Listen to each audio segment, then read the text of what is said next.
না বলা ভালোবাসা পর্ব ৯। বাড়িতে এসে রাফির জন্য অপেক্ষা করছি। আজ থেকে মন দিয়ে পড়তে বসব। রাফির মন পাওয়া আর সম্ভব না আমার পক্ষে। এখন এই বইটাই সর্বশেষ ধাপ। এরপর পরিবারকে বলে আমি নিজেই রাফিকে মুক্তি দিয়ে দেব। অযথা একজনের মনের বিরুদ্ধে থেকে তার সংসার করা যাবে না।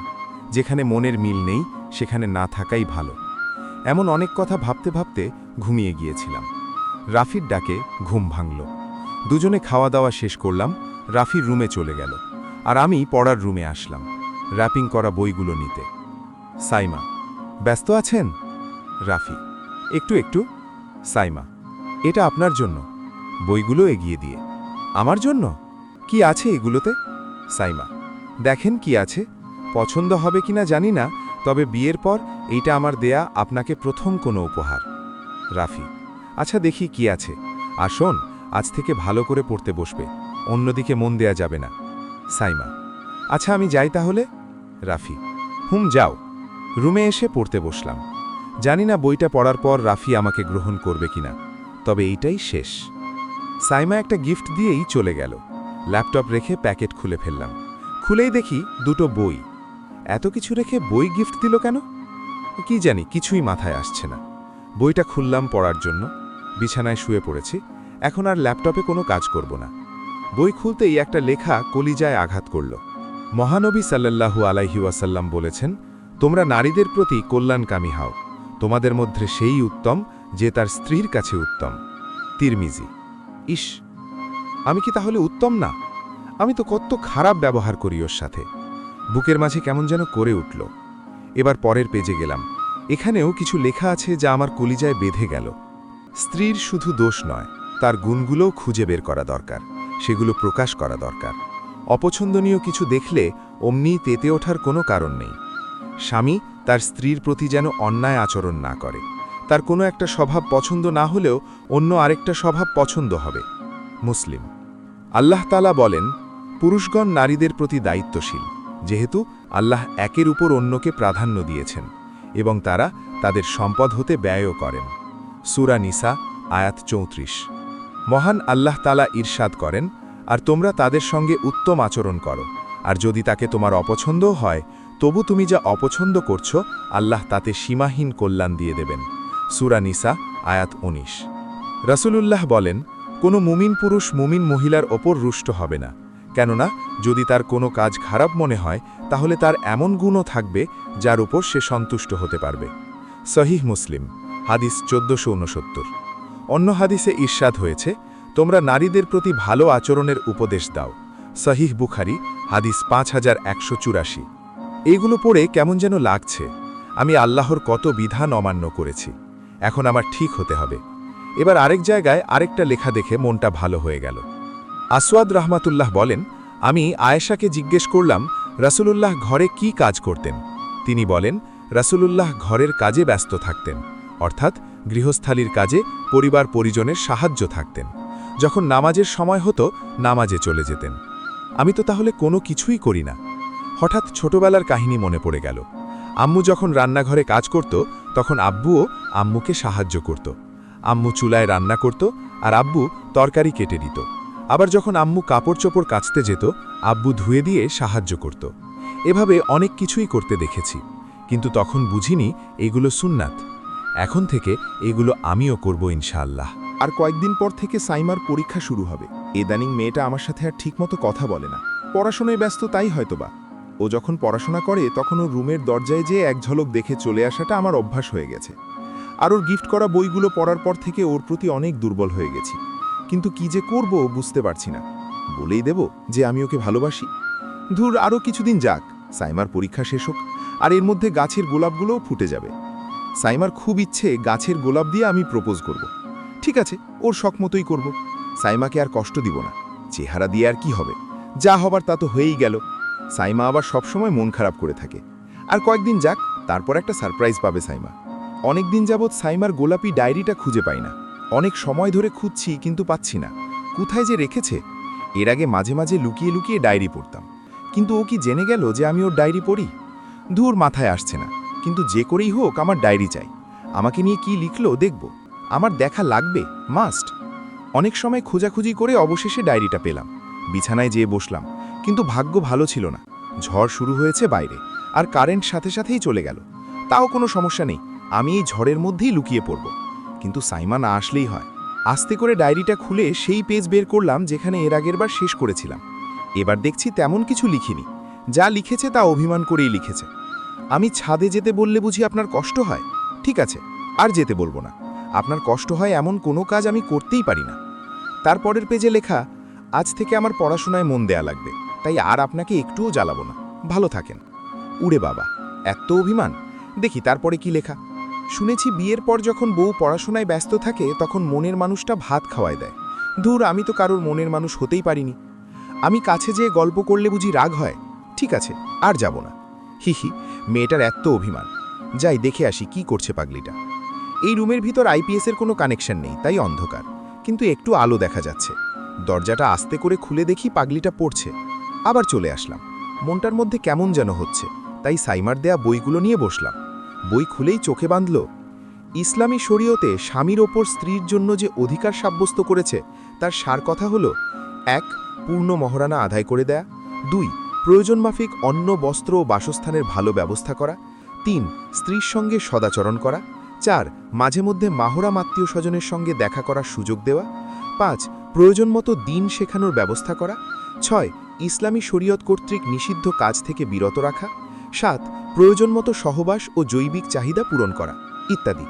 সূরা নিসা, আয়াত ১৯, আল কাবায়ের, জাহাবি, পৃষ্ঠা ১৭৫। আমি তো সবই করি, কিন্তু ৩ নাম্বারটা করি না। উফ, এখন থেকেই ভালো ব্যবহার করব, আর শেষ পরীক্ষার দিন এক্কেবারে পূর্ণ মর্যাদা দিব। আবার পড়ায় মন দিলাম।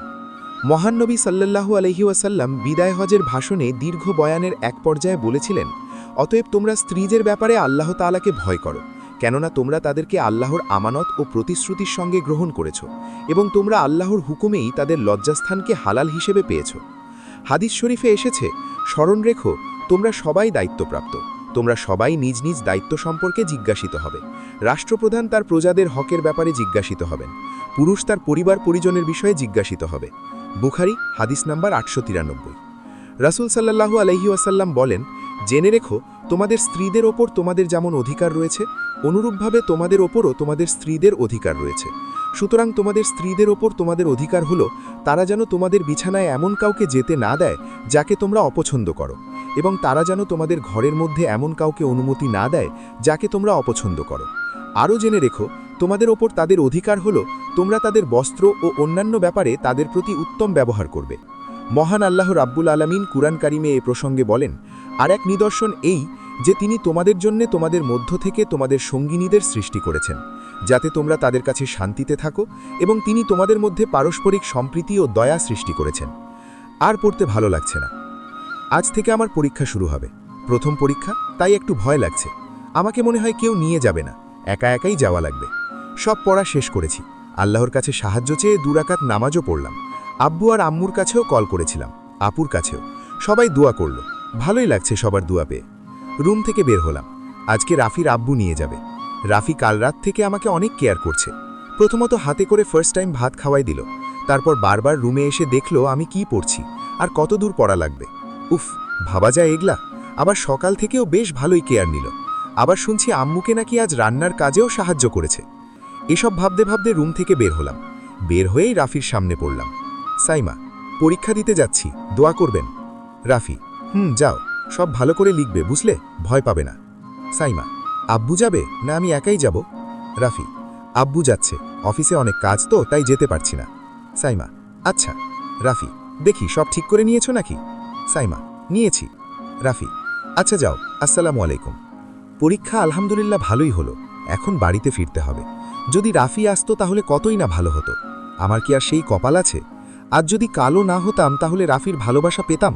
পরীক্ষা আলহামদুলিল্লাহ ভালোই হলো, এখন বাড়িতে ফিরতে হবে। যদি রাফি আসতো তাহলে কতই না ভালো হতো। আমার কি সেই কপাল আছে? আজ যদি কালো না হতাম তাহলে রাফির ভালোবাসা পেতাম। অনেক সময় ধরে রাইসাকে খুঁজছি, কিন্তু পাচ্ছি না। ব্যর্থ হয়ে বেরিয়ে পড়লাম। আব্বু যেখানে থাকতে বলেছিল সেইখানে চলে আসলাম। এসেই অবাক, রাফি আর রাইসা দাঁড়িয়ে আছে। বিষয়টা কি? রাফি রাইসার সাথে গল্প করছে কেন? একদম সহ্য হচ্ছে না আমার। দূরেই দাঁড়িয়ে আছি, কিন্তু আমার উপস্থিতি রাইসা বুঝতে পেরেছে, তাই ডাকল। কিছু সময় কথা বলার পর গাড়িতে উঠলাম। সাইমা, আপনি আসলেন যে? রাফি, কেন আসতে পারি না? সাইমা, বললেন অফিসে কাজ আছে, তাহলে আবার আসলেন? রাফি, একজনকে দেখতে ইচ্ছে হলো তাই আসলাম। সাইমা, কাকে? রাফি, আছে কেউ একজন। সাইমা, ভালো। রাফি, ভালোই তো, ফুচকা খাবে? সাইমা, না, অভিমান করে। রাফি, তাহলে কি খাবে? সাইমা, কিছুই খাবো না। রাফি, অভিমান করলে কেন? সাইমা, করিনি। রাফি, রাইসার সাথে কথা বলেছি বলে অভিমান? সাইমা, না। রাফি, না না করে আর কি হবে, মেয়েরা এমনি, নিজের বরের ভাগ কাউকে দেয় না। সাইমা, রাফি, হাসলে কেন? সাইমা, এই যে আপনি স্বীকার করলেন যে আপনি আমার বর, না হেসে পারি কি করে? রাফি, এই বলো কি খাবে? সাইমা, কিছুই না। রাফি, আচ্ছা, না খেলে তুমি থাকো, আমি যাই। সাইমা, কোথায়? রাফি, ফুচকা খেতে, তোমার খাওয়া লাগবে না, আমি একাই খাবো। রাফি কার থেকে নেমে গেল। এমা, এখন দেখি একা একাই খাচ্ছে, আমাকে দেবে না? কি আজব মানুষলে বাবা, আমার তো অভিমান হবেই, ও রাইসাকে দেখতে আসছে, আর সকালে আমাকে বলল লাট সাহেবের নাকি অফিসে অনেক কাজ। রাইসার সাথে কিসের এত পিরিতর? হ্যাঁ, অভিমান করছি সেইটা তো ভালোই বুঝতে, এখন কি অভিমান ভাঙাতে আসবে না? একা একাই ফুচকা খাচ্ছে আর আমাকে দেখে হাসছে, কি আজব মানুষ রে বাবা। রাফি, খাবে নাকি? সাইমা, না। রাফি, তাহলে ফকিরের মতো তাকিয়ে আছো কেন? সাইমা, নজর দিলাম, বুঝলেন, নজর দিলাম, মনে থাকে যেন। রাফি, খাওয়ায় জন্য পানি পড়ছে আর খাবে না করছে। এই নাও, এই প্লেট তোমার, আমি বেশ আবার একা একা খেতে পারি না, বুঝলে? সাইমা, এতক্ষণ তো রাক্ষসের মতো একাই খেলেন। রাফি, আহারে, আর অভিমান করো না গো সোনা পাখি। সাইমা, সোনা পাখি? রাফি, কেন, সোনা পাখি বলতে পারি না? সাইমা, তুমি জানো না আয়েশাকে নবী সাল্লাল্লাহু আলাইহি ওয়াসাল্লাম আদর করে ডাকতেন হুমায়রা বলে? হুমায়রা অর্থ লাল বর্ণের রমণী। রাসূলুল্লাহ সাল্লাল্লাহু আলাইহি ওয়াসাল্লামের আদর মাখা ডাক শুনে আয়েশা রাদিয়াল্লাহু আনহা কাছে আসতেন, তাকে জড়িয়ে ধরতেন, এরপর কবিতা পাঠ করে রাসূলুল্লাহ সাল্লাল্লাহু আলাইহি ওয়াসাল্লামকে শোনাতেন। এমনও হয়েছে আল্লাহর রাসূল একবার আয়েশা রাদিয়াল্লাহু আনহার দিকে তাকিয়ে মন্ত্রমুগ্ধের মতো বলেন, তোমার চক্ষুদয় কত্ত সাদা। সাইমা, জানি তো, আজ অভিমান ভাঙানোর এত প্রচেষ্টা। রাফি, না ভাঙালে আবার বলবে যে আমি হজরত আয়েশা রাদিয়াল্লাহু আনহার মতো অভিমান করলাম, কিন্তু আপনি রাসূলুল্লাহ সাল্লাল্লাহু আলাইহি ওয়াসাল্লামের মতো করে রাগ ভাঙালেন না। সাইমা, মুচকি হাসি। রাফি, আচ্ছা খাবে নাকি? সাইমা, খাইয়ে দিন। রাফি, আচ্ছা আমি ভিতরে আসি তাহলে। সাইমা, জি। রাফি, আর কিছু খাবে? সাইমা, না, দ্রুত বাড়ি চলেন। রাফি, আচ্ছা। সাইমার মনটা এখন একটু ভালো হয়েছে, রাইসার সাথে কথা বলেছি বলে এত অভিমান করল। ভালোবাসলে বুঝি এমনি রাগ হয়? সাইমা, শুনলাম আপনি আজ কয়েকদিন মায়ের সাথে রান্না করেন। রাফি, করি তো। সাইমা, আগে তো করতেন না। রাফি, আগে জানতাম না। কি জানতেন না? রাফি, আচ্ছা, কোন হাদিস? আসওয়াদ রাহিমাহুল্লাহ বলেন, আমি আয়েশাকে রাদিয়াল্লাহু-কে জিজ্ঞেস করলাম, রাসূলুল্লাহ সাল্লাল্লাহু আলাইহি ওয়াসাল্লাম ঘরে কি কাজ করতেন? তিনি বলেন, রাসূলুল্লাহ সাল্লাল্লাহু আলাইহি ওয়াসাল্লাম ঘরের কাজে ব্যস্ত থাকতেন, অর্থাৎ গৃহস্থালির কাজে পরিবার পরিজনের সহযোগিতায় থাকতেন। যখন নামাজের সময় হতো নামাজে চলে যেতেন। এই হাদিসটা পাগলি? সাইমা, আমাকে কি পাগলি মনে হচ্ছে? রাফি, আরে আদর করে ডাকলাম। রাসূলুল্লাহ সাল্লাল্লাহু আলাইহি ওয়াসাল্লামও তার স্ত্রীদের আদর করে ডাকতেন। তুমি এই হাদিসটা জানো না? আয়েশাকে রাদিয়াল্লাহু নবী সাল্লাল্লাহু আলাইহি ওয়াসাল্লাম আদর করে ডাকতেন হুমায়রা বলে। হুমায়রা অর্থ লাল বর্ণের রমণী। রাসূলুল্লাহ সাল্লাল্লাহু আলাইহি ওয়াসাল্লামের আদর মাখা ডাক শুনে আয়েশা রাদিয়াল্লাহু কাছে আসতেন, তাকে জড়িয়ে ধরতেন, এরপর কবিতা পাঠ করে আল্লাহর রাসূলকে সাল্লাল্লাহু আলাইহি ওয়াসাল্লামকে শোনাতেন। এমনও হয়েছে আল্লাহর রাসূল সাল্লাল্লাহু আলাইহি ওয়াসাল্লাম একবার আয়েশার দিকে তাকিয়ে মন্ত্রমুগ্ধের মতো বলেন, তোমার চক্ষুদয় কত সাদা। সাইমা, জানি তো। রাফি, তাহলে আবার? বাড়িতে চলে এসেছি, নামো। সাইমা, ধুর, কিচ্ছু ভালো লাগছে না। আর কয়েকদিন পর পরীক্ষা শেষ হয়ে যাবে, আর রাফি প্রতিদিন রাইসার সাথে কথা বলে, আমার তো একদম সহ্য হয় না। আর রাইসাও কিছু বলে না। আজ রাফিকে আমি এই বিষয়ে কিছু বলবো, আমার আর একটুও ভালো লাগছে না। প্রতিদিন বারবার রুমে আসে আর আজকে আসার কোনো খোঁজ নেই। কেমন মানুষ এইটা? রাফি: সাইমা? জি। খাবে না? এখানেই নিয়ে আসবো না যাবে? আপনার সাথে আমার কথা আছে। রাফি: বলো। সাইমা: আপনি আরেকটা বিয়ে করেন। কি? সাইমা: বিয়ে করেন। আমাকে তো আপনার পছন্দ না, আর আমি তো কালো, কওমিতে পড়িনি, আলেমা নই। আপনি একটা মেয়ে বিয়ে করেন যে কওমিতে পড়ে আর ফর্সা, আর আমাকে মুক্তি দেন। রাফি: এসব বলছো কেন? সাইমা: সেই সব মেয়েদের মধ্যে থেকে যাদের ভালো লাগে তাদের বিয়ে করে নাও, 2, 3 কিংবা 4টি পর্যন্ত। আর যদি এরূপ আশঙ্কা করো যে তাদের মধ্যে ন্যায়সঙ্গত আচরণ বজায় রাখতে পারবে না, তবে একটি অথবা তোমাদের অধিকারভুক্ত দাসীদেরকে। এতেই পক্ষপাতিত্বে জড়িত না হওয়ার অধিকতর সম্ভাবনা। সূরা নিসা আয়াত 3। রাফি: কি হয়েছে তোমার? সাইমা: না, কিছু হয়নি, যা সত্যি তাই বললাম। আর আমাকে যদি একেবারেই ভালো না লাগে তবে ছেড়ে দেন, আমি আর এসব নিতে পারছি না। রাফি: থাপ্পড় দেব।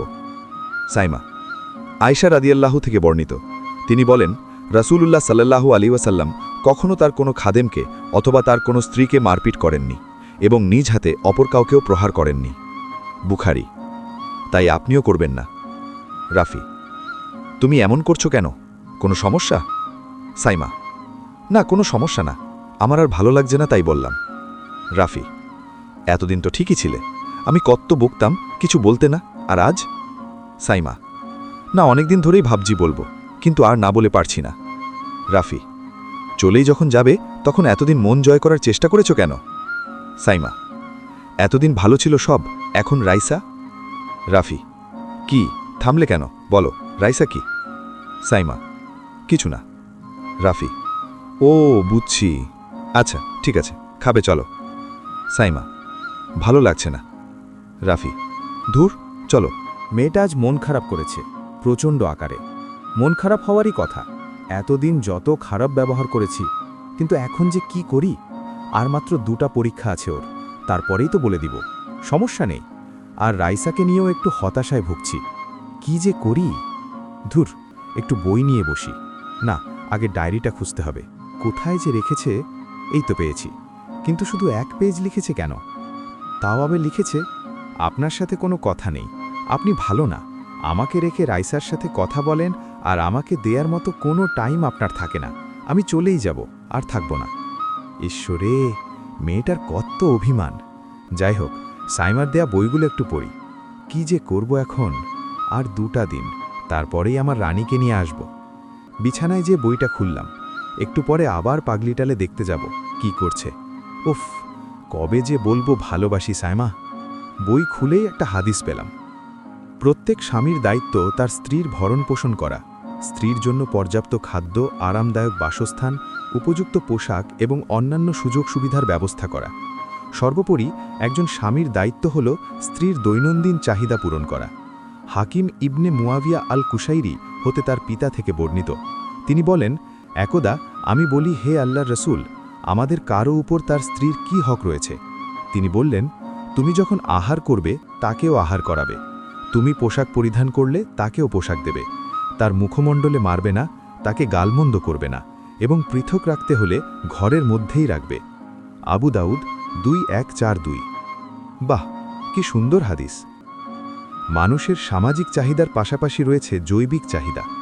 অপরদিকে বিবাহ হল এই জৈবিক চাহিদা পূরণের হালাল মাধ্যম। তাই স্বামীর অন্যতম দায়িত্ব হল স্ত্রীর যৌন চাহিদা পূর্ণ করা। পবিত্র কুরআনে এসেছে, তোমাদের স্ত্রীরা হল তোমাদের জন্য শস্যক্ষেত্র, তোমরা যেভাবে ইচ্ছা তাদেরকে ব্যবহার করো, আর নিজেদের জন্য আগামী দিনের ব্যবস্থা করো, এবং আল্লাহকে ভয় করতে থাকো, আর নিশ্চিতভাবে জেনে রাখো যে আল্লাহর সাথে তোমাদেরকে সাক্ষাৎ করতেই হবে, আর যারা ঈমান এনেছে তাদেরকে সুসংবাদ জানিয়ে দাও। বাকারা 223। সাইমা যে এত রাগ করছে, এখন যে কি করব? যাই একটু দেখে আসি। রুম থেকে বের হয়ে গেলাম, সাইমার রুমে যেয়ে দেখি পড়ছে। আমার উপস্থিতি বেশিরভাগ সময় বুঝতে পারে না, তাই আমি নিজেই কথা বলি মাঝে মাঝে। রাফি: সাইমা? জি। কি করছো? পড়ছি। আর কত টাইম লাগবে? আজকে অনেক কিছু বাদ আছে, রাত 2টো বাজবে। এত রাত? জি। ছাদে যাবে? তাই চলো যাই, কি মজা। চলো। আমি আর সাইমা ছাদে আসলাম। গোলাপ গাছগুলোতে ফুল ফোটা শুরু করে দিয়েছে। ভালোই লাগছে দেখতে। আল্লাহর সৃষ্টি কতই না সুন্দর। সেই দিন রাতের কথা মনে পড়ল।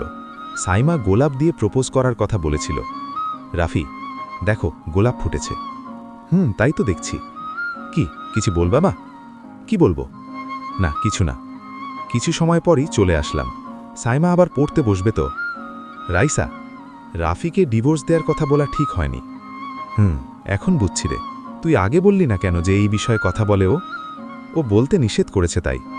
আচ্ছা, আর রাফি শুধু তোর বিষয়ে জিজ্ঞাসা করত। বললাম তো, শুধু বলে যে তুই কি পছন্দ করি সেই আর আমাদের অন্য কোনো সম্পর্ক নেই। সরি রে, কুধারণা করা কবিরা গুনহা, ভুলেই গেছিলাম। আচ্ছা, আজ রাফি আসতে লেট করছে কেন? জানি না রে, পথে কোনো সমস্যা হলো কিনা বুঝতেও পারছি না। ওই তো চলে আসছে। আর শোন, তুই খুব দ্রুতই একটা খুশির খবর পাবি। মানে? দেখিস, শুধু আর কালকের দিনটা অপেক্ষা কর। কি বলবি তো? সারপ্রাইজ। সব বললেও এইটা বলবো না যে কাল রাফি তোকে মেনে নেবে। আচ্ছা, গেলাম। দুপুরবেলা ঘুমিয়ে আছি, হঠাৎ মা জোরে ডাকল। কি যে হলো বুঝলাম না। আব্বুও ডাকছে। রুম থেকে বের হয়ে দেখি সাইমার মাথায় সবাই পানি দিচ্ছে। এ মা, কি হলো ওর আবার? কাজের বুয়া হাতে পায়ে তেল দিয়ে দিচ্ছে। দ্রুত কাছে গেলাম। কিছু সময় পরেই সেন্স আসছে। রুমে নিয়ে এসে শুয়ে থাকতে বলেছে সবাই, আর আমাকে খেয়াল রাখতে বলেছে। রাফি, কি হয়েছে তোমার? এমন সেন্সলেস হলে কেন? জানি না, খাওয়ার পর বমি হলো আর তারপর মাথাটা ঘুরে গেল। কি হয়েছে বুঝতে পারছি না, তবে কিছুই ভালো লাগছে না। ঠিকমতো খাও না তো কি হবে? রাগ করে বললাম। রাগ করেন কেন? আমি তো খাই ঠিক মতো। তাই নাকি? খুব খাও বুঝি, তাহলে ওয়েট এত কম কেন? আরে রাগ করেন না। জানেন, হজরত আয়শা রাদিয়াল্লাহু অনেক হালকা পাতলা গড়নের ছিল। এজন্য রসুলুল্লাহ মাঝে মাঝে তাকে কোলে করে ঘুরাতো। তাই আমিও ভাবছিলাম হি। আরে শখ রে। ঠিক আছে, চলো তোমাকে একটু কোলে নিয়ে ঘুরে বেড়াই, যদি মহারানীর শখ মেটে। হা।